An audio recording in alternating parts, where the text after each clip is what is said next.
Hey everyone, and welcome back to another video. In today's video we will be taking a look at the Wonderwand Widebander Mark II QRP antenna system.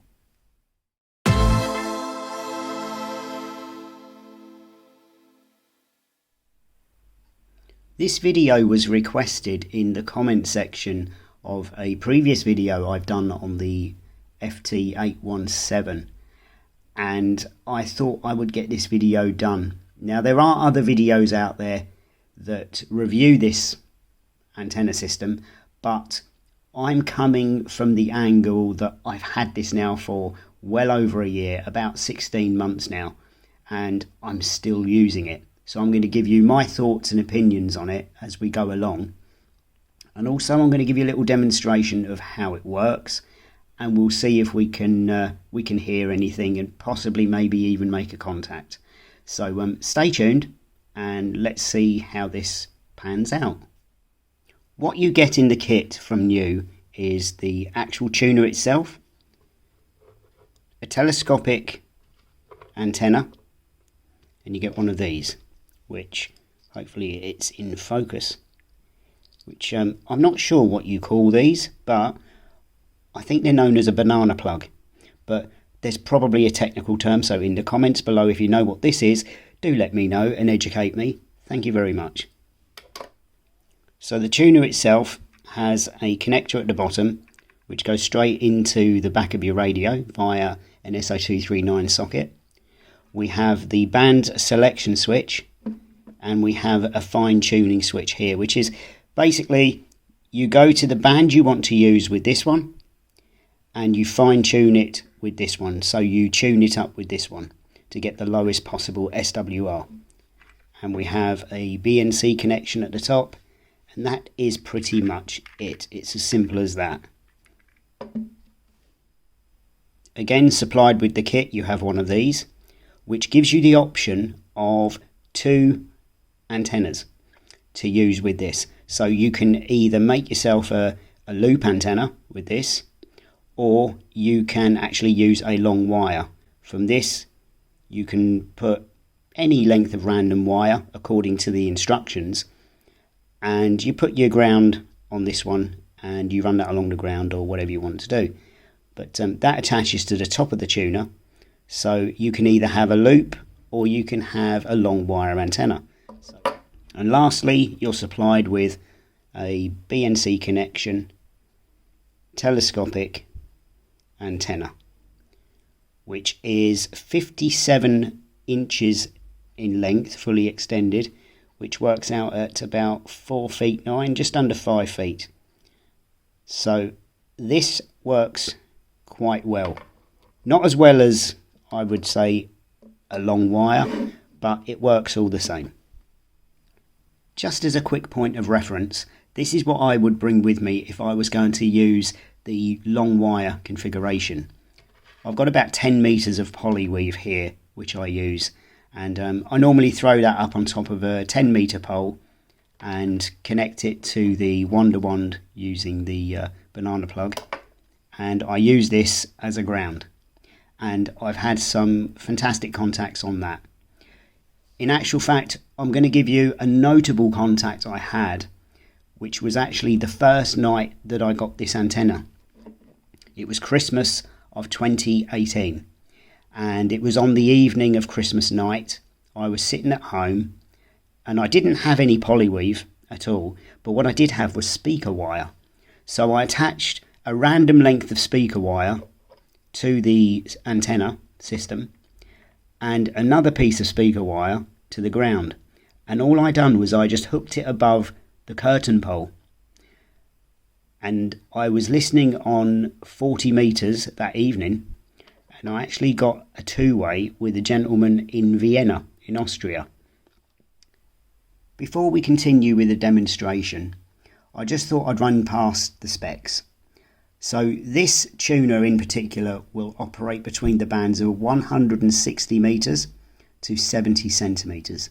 So that's going to cover you on the HF bands, 2 meters and 70 centimeters. It's also worth noting that you can only run this antenna tuner with up to 10 watts PEP. Any more than that, you will run the risk of damaging the tuner. So it is perfect for those QRP radios out there. Without further ado, I'm going to give a quick demonstration on tuning up the Wonderwand. First of all, what you want to do is select the band that you so wish to use. So for the purpose of this video, we're going to use 20 meters. And what I tend to do, now this isn't a given, but it's what I do.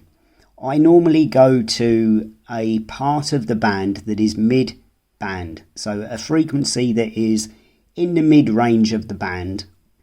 And it usually covers me then with a good SWR either side, higher or lower in the band, if I tune up on the centre part of that band. So what I do is I just go to a frequency roughly mid-band. So for the purpose of the video, we're on 14.220. So what we do is, using the lower selection switch, which is the band switch, we turn the dial until we hear the most noise from the radio from that band. So I'm going to go ahead and do that.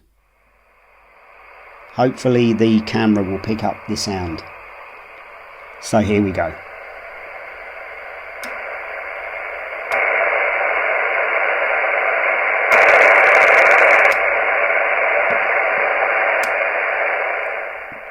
When we got to a peak on band H, it started dropping off again. So that shows we need to be on band H, like so.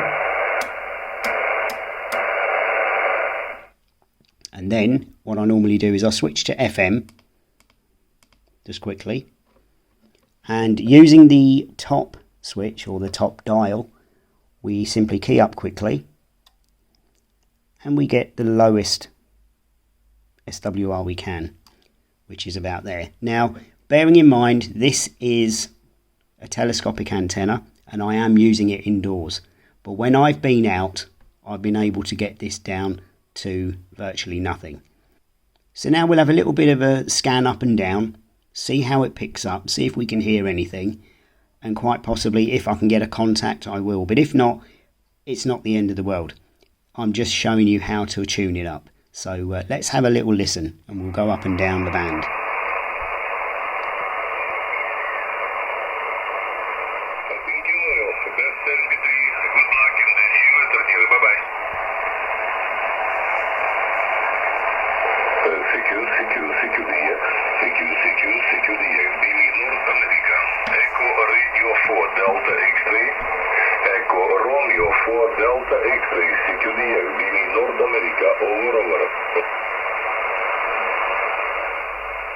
So unfortunately that gentleman is only looking for North American contacts.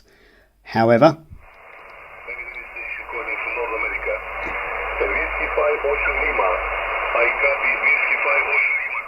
S8, S7, not bad at all.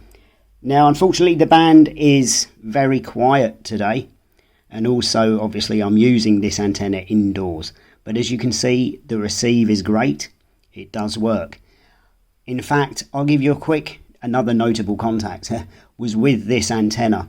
I had this set up as I've got it now with the telescopic antenna next to my laptop in the bedroom on a computer desk, and it was a random Sunday, just a normal Sunday, browsing YouTube, listening to 40 meters. I was listening to a guy talking who was in the south of Spain. His name was John, English chap who moved out there. And he was having a lot of contacts, and I did give a quick call. I wasn't successful for about 5 or 6 attempts, but on I think the 7th or 8th attempt, we managed an exceptionally quick QSO, but it was a two-way. And he said he confirmed it was a two-way.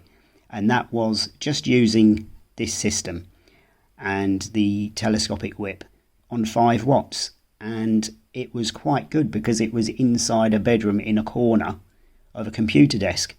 Still worked. But there we go. It is very quiet today, which is a shame. But it is what it is. That's ham radio for you. Before we end the video, I just wanted to give my final thoughts on the antenna system. I've had it now for, like I said, I've had it for well over a year and I still use it. I think it's one of the easiest antenna systems to use and I've had some good results, really have. It complements any QRP radio perfectly in the fact that it's a very small form factor and it's not going to take up any room in your kit whatsoever. And it really does complement my little 817. So having said that, I am going to end the video. I hope this video was of some use with the demonstration and a little overview of the Wonderwand. The price of this was £124.99, so it was quite expensive, but well worth it. So until the next video, everyone, thank you all for watching, and I'm going to wish you all the best 7-3. So goodbye for now.